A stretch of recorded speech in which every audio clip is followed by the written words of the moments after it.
Mark Stern, welcome to Listening with Leaders. You are the CEO and founder of a company called Custom Bach Agency, which can be found at customboxagency.com. And what I find really fascinating is that you design custom boxes that your clients can use as part of their marketing and outreach, whether you're in professional services business like me, or maybe a fitness coach or whatever. You can design boxes that can connect your clients to their customers in a really unique way. Did I get that right? You did. You did. We anchor everything on the customer life cycle. So if you think about like the customer life cycle, you acquire a customer. So the activities on how people can first find out about you to buying your products and services, or is it a delivery? You bought my product and service. So this is about delivering a better experience. Or is it retention, which is all about, usually we say retention's recognition. I want to celebrate you for hitting a milestone or introducing the next piece to extend ultimately customer lifetime value. So this idea of acquisition or delivery or retention, those are the three campaigns we look at. And with any business, there are certain industries that we have played really heavily in. But we'll delve into your business. And if you're looking for an acquisition piece, we can build out a box experience to acquire the customer. That's delivery. We can build out a whole experience around providing a better onboarding to getting that first quick win, or retention. How do we celebrate? How do we introduce the next piece in the equation? So you were with Deloitte for many years as a consultant. How the heck did you get out of corporate and into Oh, doing this kind of a business?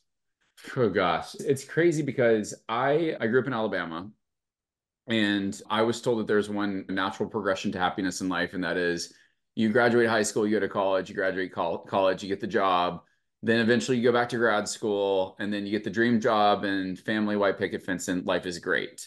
And I got my MBA at Duke. I graduated in business school in 2012. So we were the class that when the economy burst in 2008, Mhm.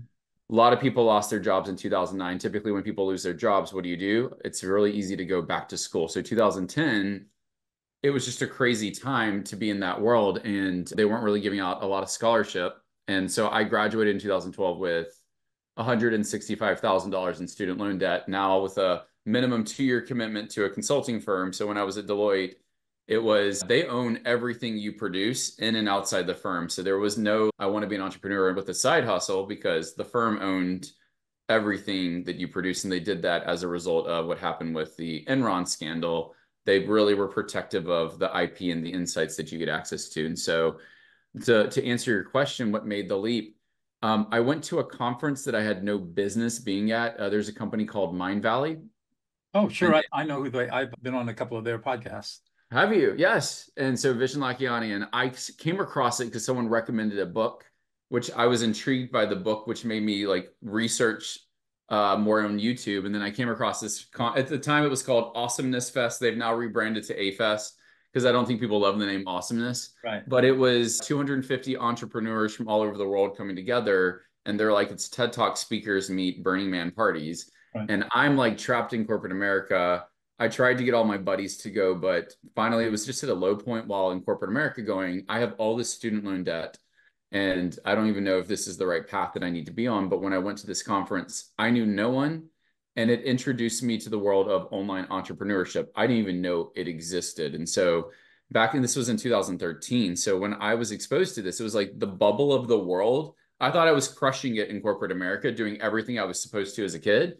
And now you just showed me a different way to have a fulfilling life, and came back, and it shattered me a little bit because I'm going back to my reality, but I was introduced to this new reality. And Deloitte took care of me. I had an amazing time there, but in 2013, leaving that world with as much student loan debt as I had, I thought it was the most irresponsible thing.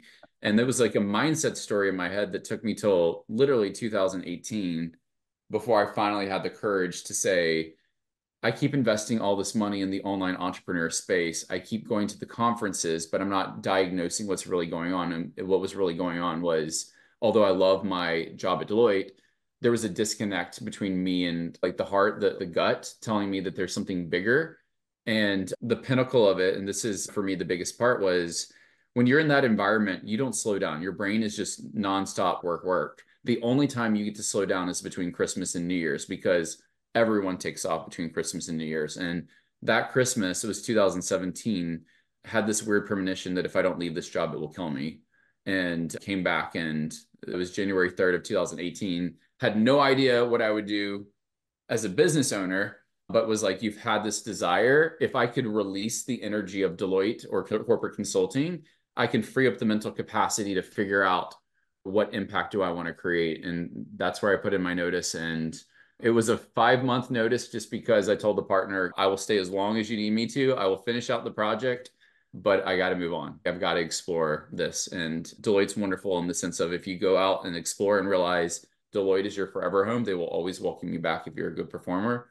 But it was what I needed to do to ultimately cut cords with corporate America and try the game of online entrepreneurship. It's a pretty scary jump to make. I gave my firm 1 week's notice and left $10 million on the table to become a peacemaker with no plan. I did everything I tell my clients never to do, right? No plan, no savings, no nothing. But the reality is, I wouldn't change a thing. I don't think I would. Exactly. I've never been happier in my life. The last Yeah. 20 plus years, 24 years have been just absolutely, 25 years now. It's been phenomenal. I've helped more people. I help more people in a week today than I helped in 22 years as a trial lawyer. Wow. Amazing. Incredible. So how do you get into the box business? I've never heard of anything like that before. How did you figure that out? It started with what's a pain point that I was experiencing when starting to delve deeper into the online realm. And the thing that happens is if you think about, we used to order things, you'd see something in the back of the magazine, you'd see the infomercial on TV, and you would order it and it would get mailed to you, and you get this box set of resources and materials. And now in the digital age, when you see a lot of these online products, the barriers to entry are so low. I could take my phone camera and film an entire online product course and put it online. And so you see, because the barriers are so low to create digital content for content creators or people who create products online, it's so easy to do, which means there's just so much content in the marketplace that it's hard to understand, is it actually good? And I think that there's a stigma that a lot of people see a lot of the content available online and they question it or question whether or not they want to spend money on it. And one of my biggest pain points was when we went so extremely digital, we lost the kinesthetic, we lost the touch. And when I left corporate America, the first thing I did was someone told me about this concept of a virtual summit, meaning I can interview all these people and create my own virtual conference. And someone told me I needed to interview 40 people. So I interviewed 40 people. They were each an hour long. And then I released it when we launched this 5-day conference. And the problem I had with it was I, as a host doing the interviews, I was overwhelmed at the amount of content. And now I'm dumping 40 hours of content on listeners who I ultimately want to sell a higher ticket product or service to. And I'm like, I've just given them so much content and it's hard to navigate and it's 40 different perspectives. I wish that someone in this situation would just send me the key insights, the notes, the things that I needed to get the quick insights or the quick wins or the best practices. So then I can move on my way. And then if I have something to sell them to, if I position myself as their trusted mentor, hopefully it's just this natural flow to say, okay, I love how this person represents and helps me advance forward in my business. What's it going to be like if I hired him as a mentor? And what I ended up doing was I created a publication that I took the highlights from all the speakers. And it was just this publication that I put together. It was called Entrepreneur Elements. The event was targeting people who are like me, leaving corporate America, becoming an online entrepreneur. And what I did not expect to happen was when people started receiving the publication, they started doing videos to show it off. And so I would see these videos of people holding up, taking pictures with it. They would open it up and teach from it. Speakers, because I highlighted speakers, it edified them in a really powerful way. So they were showing off their spreads to their communities, which then in turn drove more sales. And I'm like, it was like, there's this whole unboxing that's happening. And this was a publication that I didn't anticipate was happening, that they are promoting my product in a way that if it was digital only, they wouldn't. And they're saving my product because typically when you get a book or a publication, you don't throw it out, typically put it on a bookshelf. So this was like the first intro to say, okay, if I launch something digital, I should consider doing something physical, and decided to do a second summit with only 10 people. The topic was how to do high ticket sales. So we called it High Ticket Online. And I took 10 different styles of high ticket selling, interviewed these 10 experts, and then built an entire box experience around it to help people quickly navigate which videos should I watch and how can I lay out my high ticket offer. And I mailed them the boxes if they purchased it. And what ended up happening was I was getting all these unboxing videos, 3 to 7 minutes each. And then again, now the people were selling my product for me. All this organic traffic was being driven. And that was it. I was like, there's something to marrying a virtual or digital or local experience with something physical and actually giving people the tools and resources they need. A big problem that's being solved here is a couple things. Like when you give me what I need, you remove all obstacles. So I'm ready to get started with your product or service immediately because you sent me what I needed. If you make me print out something, you're assuming I have a printer that has ink, that has paper, that is hooked up to my computer, that I'm organized. If one of those things goes wrong, then all of a sudden you just put up an obstacle that I'll say someday I'll get to it. And when I put my blood, sweat, and tears into producing something, I want people to get results. But that was it where this all started, was there was something that was nagging me about physical married with digital. And then especially coming from Deloitte and an experiential marketing background, it was not about a swag box. We say swag means stuff without a goal. Stop sending people swag. It's about the intentionality of the experience, but it's getting to the heart of what are the tools and resources that they actually need, and have we set the rules and the context around the experience to really show them a pathway and set them up for success. So that is a lot of what we look at. And it's crazy because it was never meant to be the business. It was the accidental business. COVID happens, and all of a sudden everyone needed what we had to offer. And it was not a full business pre-COVID, but once COVID started, there was something about going 100% all in on this concept of custom boxes as an enabler to businesses and an enabler to drive results faster. That was just incredible. And the business just grew from there. And looking at the website, it looks like you're customizing for a whole bunch of different people.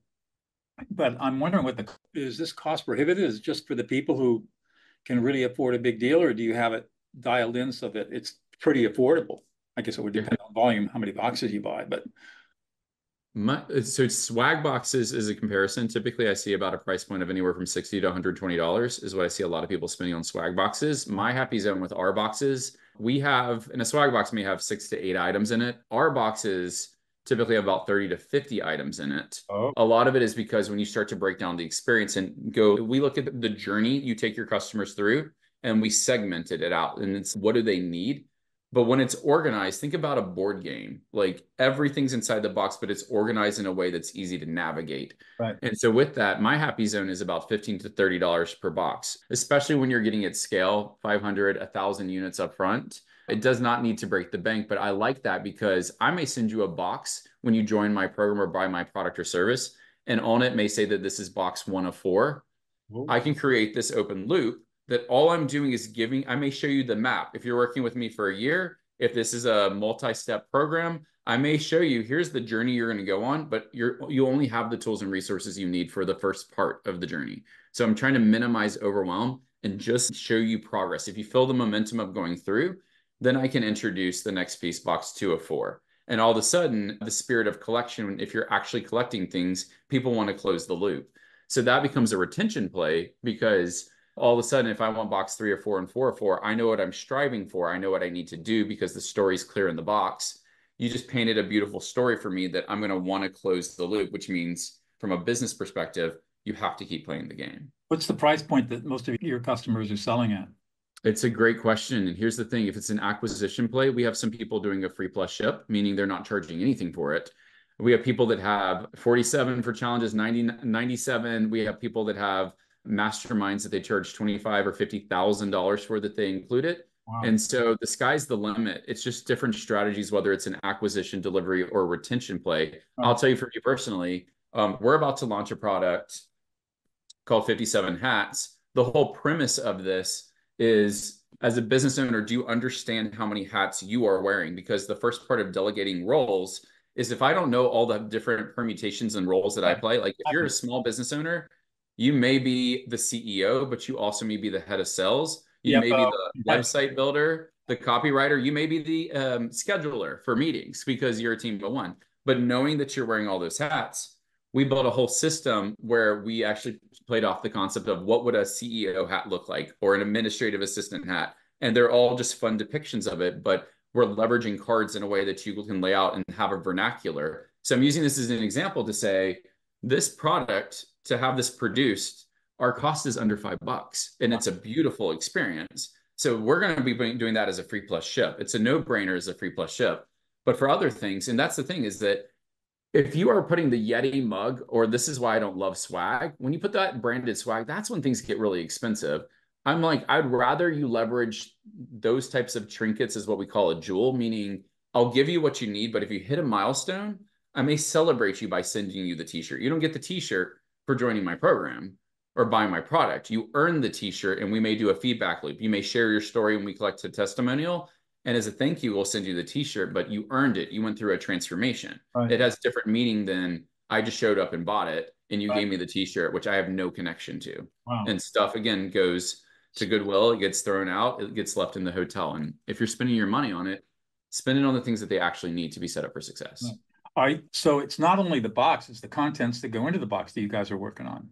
We go through, and here's the thing, when people don't know how to think about physical, and especially with the online space, people are so wired on digital because it's easy. When you start to blend the world, so if you think about what is experience, experience is seen through the senses. So go to Disney World, like what you hear, what you touch, taste, and smell. Online, when you have an online only product, it's only what you hear. You're tapping into two senses. The dynamic nature of now mixing physical, I can introduce not only what you can hear, but also touch, taste, and smell in a really powerful way, which provides a little bit of a new opportunity. And so when we work with clients, it's not just about the exterior of the box. It's about helping them rewire their mindset to think about how do we blend the worlds of physical and digital. And so when clients work with us, not only do we map out the entire strategy, we can build it. And so this is why we have a whole team that is strong on design. We are a distributor. We have partners around the globe. We can get it produced. We have a warehouse here in Austin, Texas. So it's not about just a fun idea. It's defining the idea and then truly bringing it to life. Wow. You've been doing this since what, 2018? Informally, 2018, and then we went all in on it in the beginning of COVID, 2020. 2020. Wow. So Yeah. 3.5, 4 years.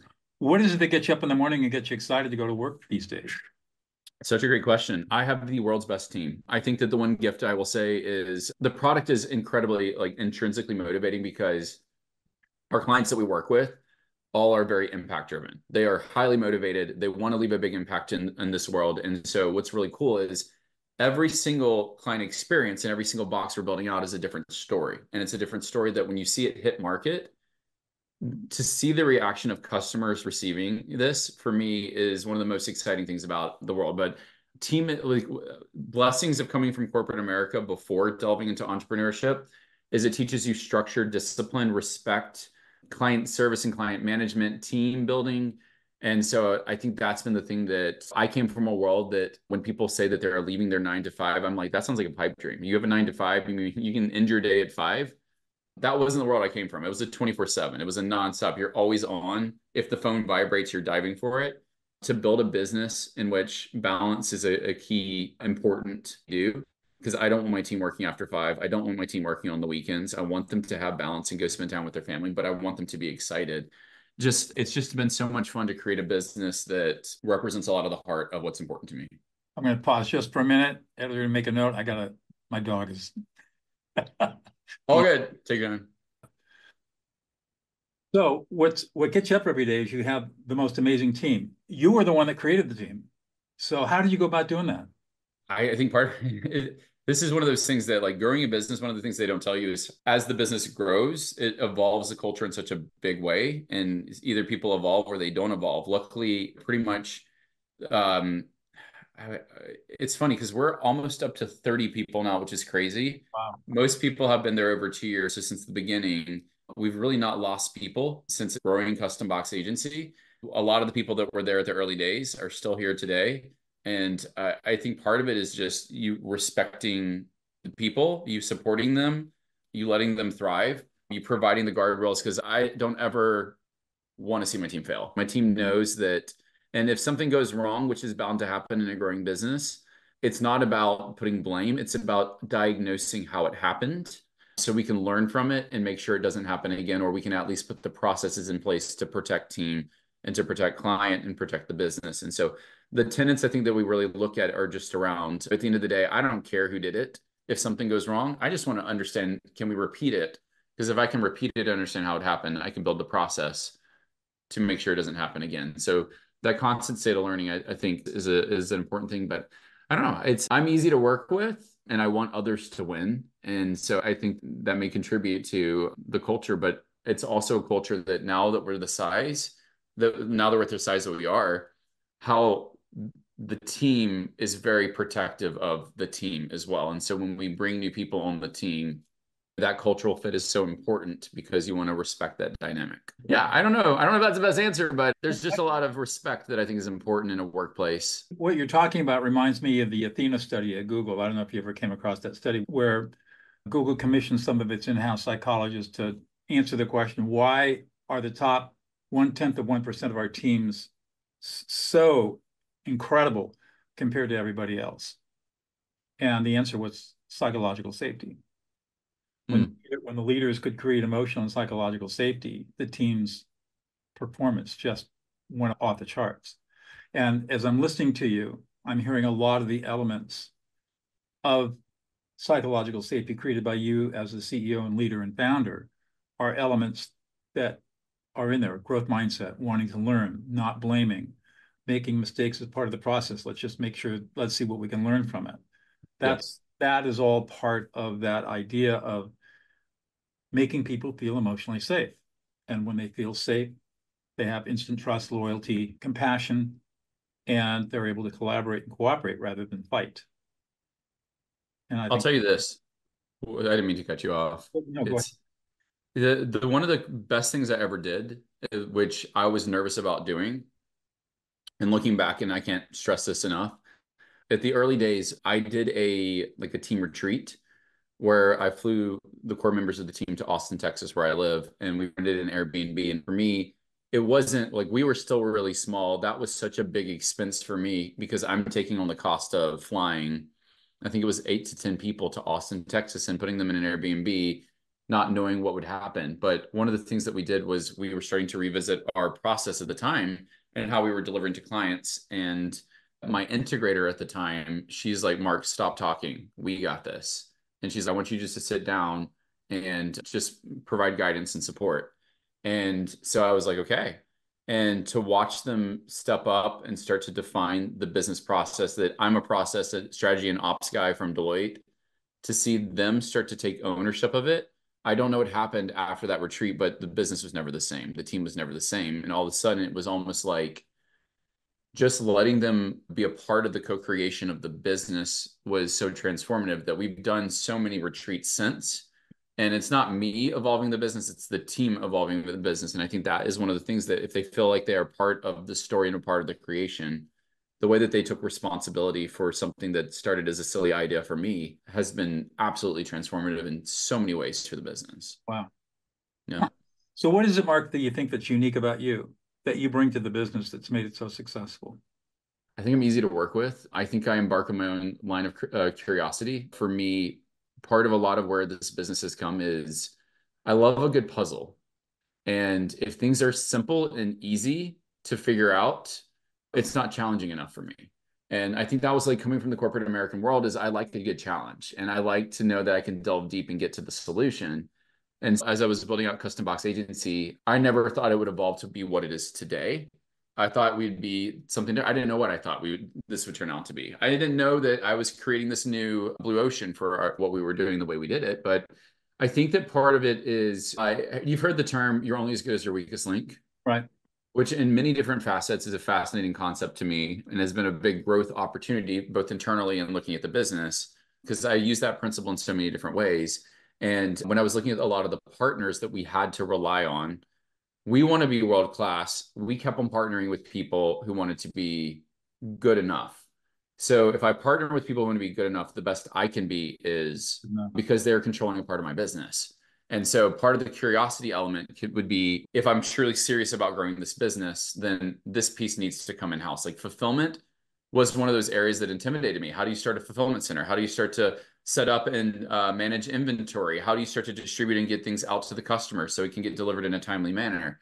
But the challenge of it that is just from a market curiosity is someone figured this out. And I bet I can put the pieces together to figure out what needs to be done. to build this new capability. And I think that spirit is something that has helped grow Custom Box Agency in the sense of if it makes sense and it's something that could allow me to serve my clients at a higher level and allow us to deliver better quality product, let's figure it out. And so that's the piece of the strategy of our business I will happily give away. If you want me to break down exactly how Custom Box Agency operates from ideation to fulfillment, I'll give you the whole blueprint, the whole toolkit.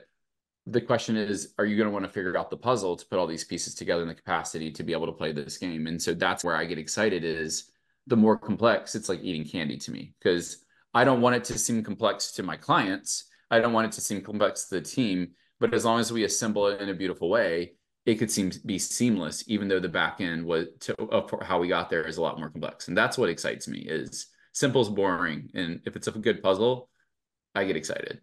Interesting.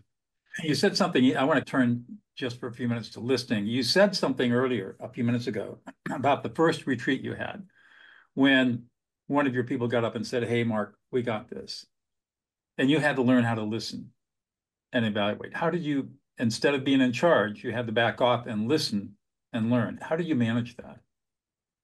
Oh, I welcomed it because it was one of those things that it caught me so off guard. Because when you start a business, and especially the world that I came from in corporate consulting, there's such a high bar. We have a term that is it client ready? And the lens that I have is it client ready? Meaning client ready means the final deliverable is so polished, it's almost perfection that it just needs to be put in a museum. It's so perfect. It's not sloppy, it's well thought through, it's sound, it's a perfect recommendation based on the insights that you have. And so the standard that I'm used to is so extremely high. And so for me, it was like one of those things of wanting control. And so when this happened, it was a time of why do I feel the need to have the amount of control that I'm having over this situation? So when the integrator came forward and said that, it was one of those almost welcome of, okay, let's just see how this goes. And then to see the team truly step up and to your point, just to listen and observe, like they were 10 times, 100 times more qualified to help guide that conversation than I ever would have known had I just kept my mouth shut. So obviously listening has been an important part of your career, both in corporate consulting and also as an entrepreneur. How do you go about developing your listening skills?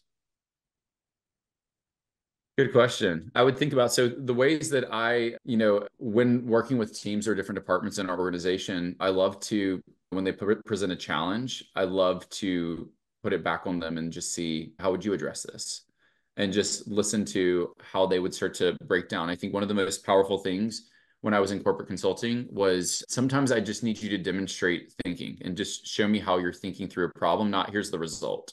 And if you can show me how you're thinking, for me, that gives me a lot of confidence in terms of saying the way you're thinking about the challenge is correct.